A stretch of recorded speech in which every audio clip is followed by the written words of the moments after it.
back to Movies with the Macks. I am Laura Mack. And I am Tilli Mack. And today we're going to be doing our movie review on Captive State, directed by Rupert Wyatt and starring Ashton Sanders and John Goodman. So we really know Rupert Wyatt from all the Planet of the Apes movies. He was co-directing those movies, but not really by himself until Rise of the Planet of the Apes. We really haven't seen much of him until recently. He did some TV directing like The Exorcist and Gambit. So I was really impressed by this movie. I didn't know anything about it, so I hadn't seen the previews. I went into it blind. I seen the previews. Yeah. I'm the one that told her about it. Yeah. You know what I mean? So yeah. Yep, so he was waiting on it. I had no idea, and I was really impressed. So Ashton Sanders, we know him a little bit from Equalizer 2, the young man in that movie. And then John Goodman. Everyone knows John Goodman, so... Roseanne Barr's husband. yeah, Fred Flintstone. Fred Flintstone, you know what I mean? Yep, so... well, I mean, how did you like it overall? I mean, you saw the preview, so... I didn't even know what it was going to be about. It's an alien movie. That's all I'm gonna say. It's an alien movie. The aliens took over the planet, and the government pretty much gave up. And there, of course, there was a resistance. And I ain't gonna tell you who was part of the resistance, but the movie, it's one of the mind twisters. You know what I mean? Like, I have to go see it again. Yep. I will give it a rating, but there was so many things in there that I need to go see it again to understand. Right. You know? So what I noticed in the movie is, in the beginning, you want to see a lot of the action. You want to see the alien scenes more, and then you see a lot more of dialogue, a lot of context, because they're trying to leave these breadcrumbs. So at the end of the movie, you're starting to realize what those clues were meant for. Right. And yeah, I would go watch it again because I want to kind of pull it all in together. But since I didn't watch the preview and kind of didn't know what the movie was going to be about, in the beginning when I saw the aliens, I just expected more action, more aliens, less commentary. But the commentary was important. So. For this movie, you definitely needed the commentary. I wanted to see more action. More. It was pretty much telling us about the situation. Yeah. The action would have helped out a lot. Like, you only seen the aliens like 3 times. Yeah. And me, I'm a big sci-fi freak. You know what I mean? So I definitely have to go see it again. Cause it's one of the movies like when you leave, you like, oh, that's what that meant. You know what I mean? Yeah. So I need to go back and put the pieces back together. You know what I mean? Yep. So I will be going back again this week. Yep. So I mean, this movie did a really different take on alien invasion. So usually you see, like in District 9, where the oppressors, the aliens were oppressed, and we came and kind of tried to work with them in District 9, and the government, they set up, a community for the aliens. It definitely had that District 9 feel though. Right. With a flip though, it flipped. Like, it was the other way around pretty much. Yeah, so in this film, it's the aliens that, they came, they set up order, and they took away all the things that were wrong with the world. They eradicated crime, famine was no more, jobs were equal, except, now you're giving up your freedom. Now the humans are the oppressed state. You're answering to AI. Yes. Yes. I'm calling them AI because I think they were, I don't know. Anyway, go ahead. Well, I need to go see the movie again, trust me. That's because aliens bring really advanced technology, so when you combine that with your loss of freedom, I mean, you see how the uprising started, how a certain group of humans, they fought back.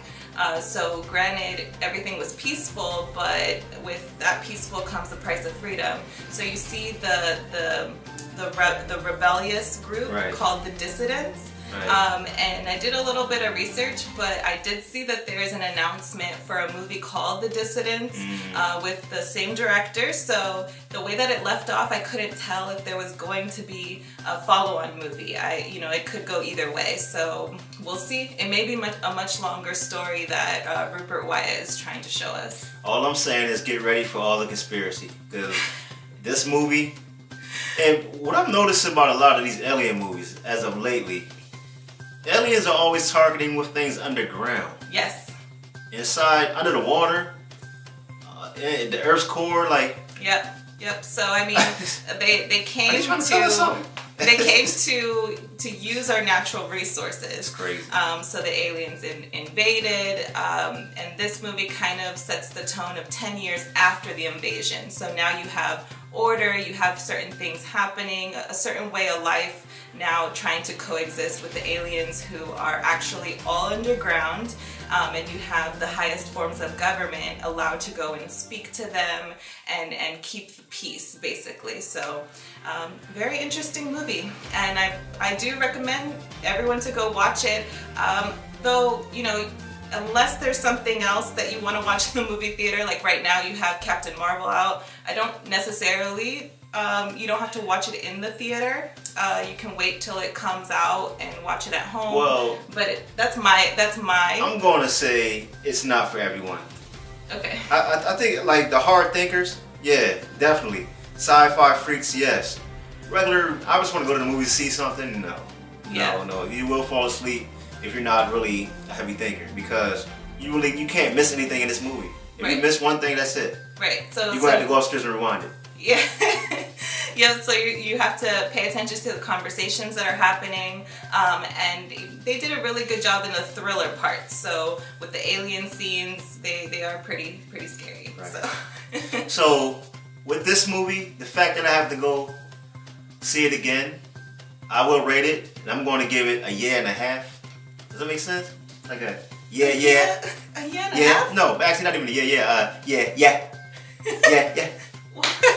Because, man, it's like, I don't know. It's like, I have to go see it again to give it a full rating. You know what I'm saying? Okay.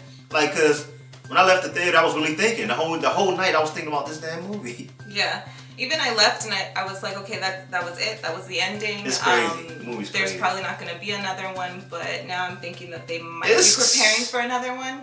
Because first, this movie was explaining how everything happened 10 years after the alien invasion and how humans organized with the legislators, the aliens, to have order in the world. Right.